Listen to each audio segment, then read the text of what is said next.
Nesse vídeo nós iremos comentar sobre os resultados preocupantes de Santander do quarto trimestre de 2022 e também sobre uma possível nova recuperação judicial da Oi. Que maluquice é essa? Então vem comigo. Salve, salve investidores! Como é que vocês estão? Sempre lembrando que antes de continuar, você clica no botãozinho vermelho de inscrever-se para ajudar esse canal, tá bom? E na presente data, às 9h20, gravação desse vídeo, já estamos vendo aqui o Ibovespa futuro, o mercado futuro do Ibovespa, caindo 1,12%. Esse aqui é o cenário ideal para o mercado à vista despencar também nesta data e as ações desse vídeo, em especial o Santander. Até mesmo o Oi, né, que acumulou 38,82% nesse último mês. Pessoal, não consegui explicar o que estava acontecendo. Desse fundo aqui de 1,10 até esse topo atual, um acúmulo de 114% de alta. E o pessoal falando, o que está acontecendo? Será que tem informação privilegiada? Aí vem esse presentinho aqui da Oi com um fato relevante em que ela comunica o seguinte, que a companhia e as suas subsidiárias requereram ao juízo da 7ª Vara Empresarial da comarca do Rio de Janeiro, que é a mesma onde correu a recuperação judicial da Oi, supostamente encerrada, né? Na verdade, formalmente foi encerrada, mas olha só que maluquice. No contexto aqui de discussões com credores envolvendo uma renegociação de dívidas, um pedido de tutela de urgência cautelar. O que é isso? Para evitar que um dano maior ocorra, a empresa solicita que o juiz, já no começo de um processo, proteja a empresa de sofrer esse dano, de forma provisória. É o que aconteceu quando a Americanas, antes de solicitar a recuperação judicial, pediu a suspensão das suas dívidas. É a mesma situação. Processo em segredo de justiça, ou seja, somente as partes e o juiz podem ver, pedindo o quê? Suspensão da exigibilidade de certas obrigações assumidas pela Oi, visando a proteção do seu caixa, ou seja, a companhia está morrendo de medo, pedindo então suspensão de dívidas para continuar as negociações com seus credores. Diante disso, a situação está muito similar à da Americanas. Pode ser um procedimento preparatório para solicitar uma nova recuperação judicial. Mas aqui fica uma lição para vocês, principalmente para quem quis surfar essa onda aqui de alta inexplicável, só porque a empresa saiu da recuperação. Eu já falei em vários vídeos aqui no canal que o fato da Oi ter saído da recuperação não a faria uma boa empresa. Só demonstrou que ela cumpriu um plano de recuperação com vários percalços no meio do caminho. A recuperação durou mais do que 2 anos, a lei fala em 2 anos, e que por isso era o caso de encerramento, formalmente, naquele momento que o juiz olhou para o processo com manifestações das partes do administrador judicial. Agora, falar que dali para frente a companhia se tornaria uma empresa rentável, uma empresa boa, é outra história.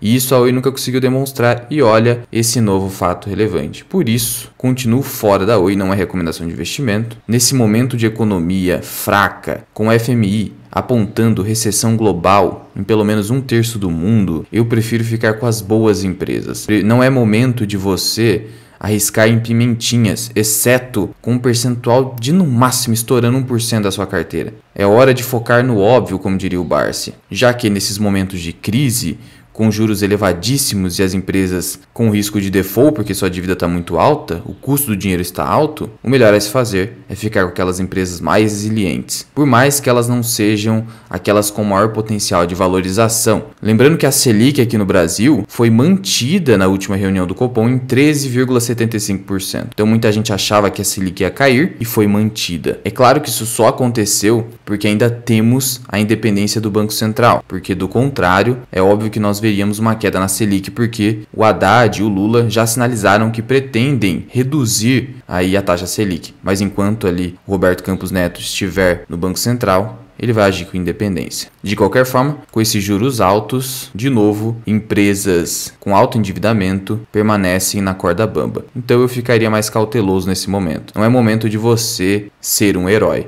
É o momento de você proteger a sua carteira e focar nos setores perenes de empresas perenes. E continuando aqui, sobre o Santander, o banco lucrou 1,69 bi no quarto trimestre de 2022. Isso aqui foi uma queda anual de 56%.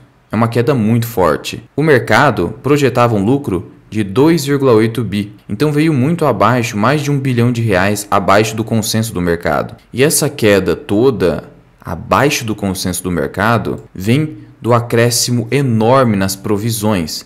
72% na base anual. Você imagina só, isso é a mesma coisa de que a cada R$100, R$72 que era para ser lucro, na verdade foi provisionado. Só para você ter uma ideia, pegando-se aqui o demonstrativo de resultado de exercício do Santander, caso não tivesse ali a provisão, o lucro seria de 4,5 bi, que é mais ou menos o lucro normal do banco. Mas aí a provisão foi tão alta que fez o lucro ficar ridículo frente aos padrões de Santander. Dessa forma, o lucro líquido acumulado do Santander foi de 12,9 bilhões, queda de 21% na base anual. E olha só que maluquice, só o Banco do Brasil lucrou 8,4 bi no terceiro trimestre. Quase o lucro anual do Santander, cara. É por isso que as casas de análise só estão recomendando o Banco do Brasil, mas no preço errado. E já era esperado um aumento tão significativo assim nas provisões, diante da maior inadimplência dos clientes pessoas físicas. E óbvio que o banco também já provisionou em razão do caso Americanas. Talvez o provisionamento nesse trimestre não fosse tão alto, mas a cautela é necessária. Embora o banco não tenha citado Americanas, é óbvio que isso tenha feito ser mais cauteloso. E veja só, já antecipo aqui para vocês, não há como não esperar um derretimento dos dividendos de Santander. Por quê? De novo, tivemos o lucro de 1,7 bi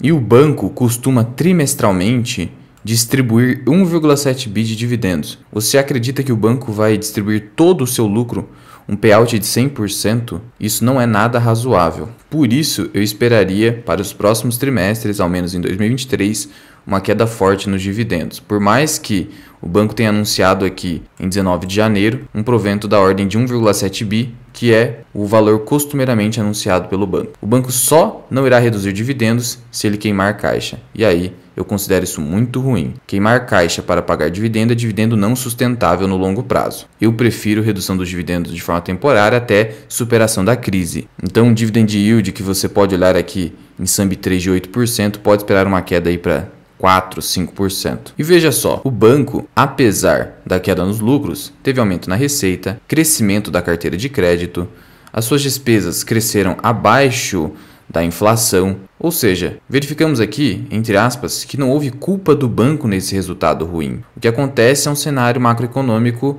completamente desfavorável. E aí você precisa ter cuidado com aquela narrativa de que Selic alta é algo excepcionalmente bom para os bancos. Pode até ser para Banco do Brasil, que não tem exposição agressiva na carteira de pessoa física, mas para os bancos aí, digamos, de varejo, como Santander, Bradesco e até o Itaú, só que o Itaú está mais resiliente, a situação não é essa. Por quê? Porque muito embora um cenário de juros altos possibilite que o banco aumente os seus juros, repasse esses juros para o consumidor, que é justamente quem se utiliza ali dos serviços bancários, ao mesmo tempo, com um custo elevado de dívida, esse consumidor, que é devedor do banco, não consegue honrar com seus compromissos.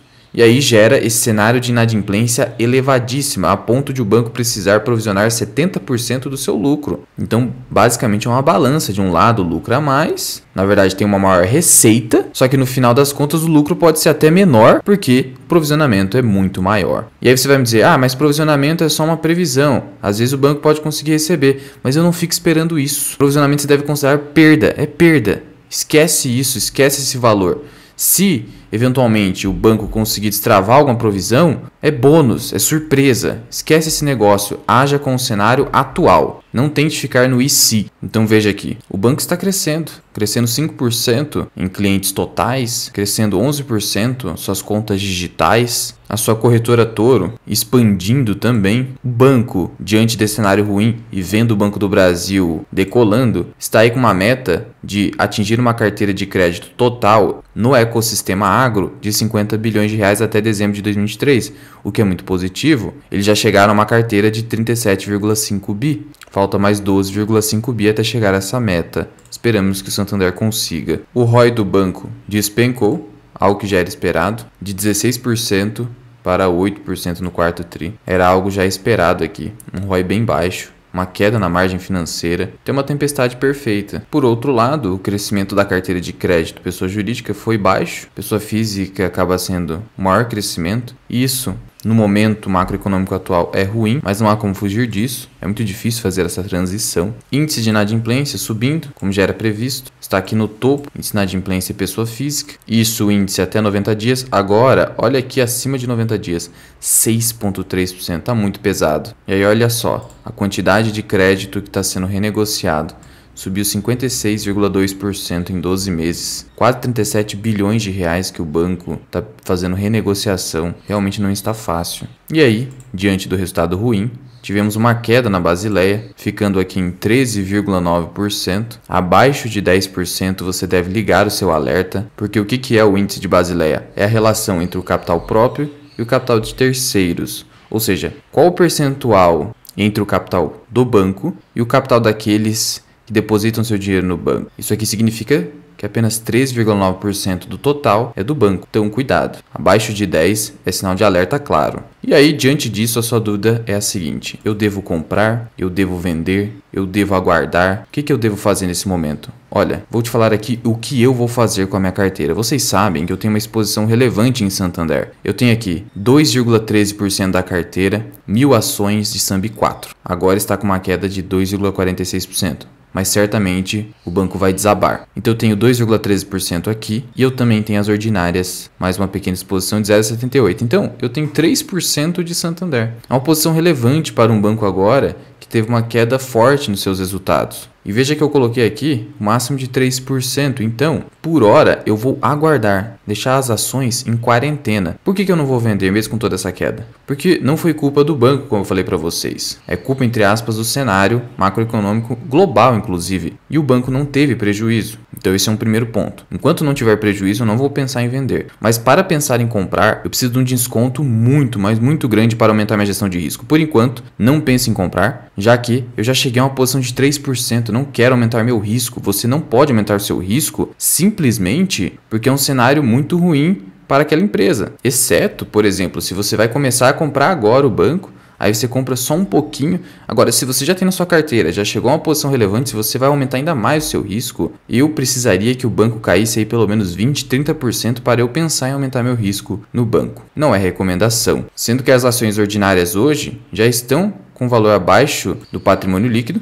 Isso aqui já é um enorme desconto, considerando o histórico de Santander. Mas como eu falei para vocês, eu preciso de um desconto ainda maior porque os lucros derreteram. Então, se chegar aqui a um PVP de 0,7, 0,6, as ações caindo para R$ 8, R$ 9, eu posso pensar em aumentar meu risco. Mas, por enquanto, fica de quarentena. E se você quiser aprender mais sobre investimentos, considere se tornar membro do canal associado Mirai. Você tem acesso a aulas exclusivas, como, por exemplo, esta de como calcular o preço justo das ações pagadoras de dividendos pelo modelo de Gordon, o modelo de fluxo de caixa descontado, as estoques que estou de olho, aulas de análise fundamentalista, aulas sobre small caps, a nossa carteira do 0 ao 100 mil, onde eu mostro na prática como montar uma carteira do absoluto zero. E você também tem acesso a lives exclusivas semanalmente comigo, aos sábados, onde você pode tirar suas dúvidas, acompanhar a carteira do canal e ver as ações que estou de olho. Associado Mirai, você pode cancelar a qualquer momento. Mas já vai deixando aqui nos comentários o que você fará com as ações de Santander. E em relação a Oi, você já esperava uma bomba dessa? Conta aqui pra mim, Mirai. Muito obrigado por ter ficado comigo até aqui. Eu sou o Luan, esse que é o canal Mirai Investing. Até o próximo vídeo. Fui!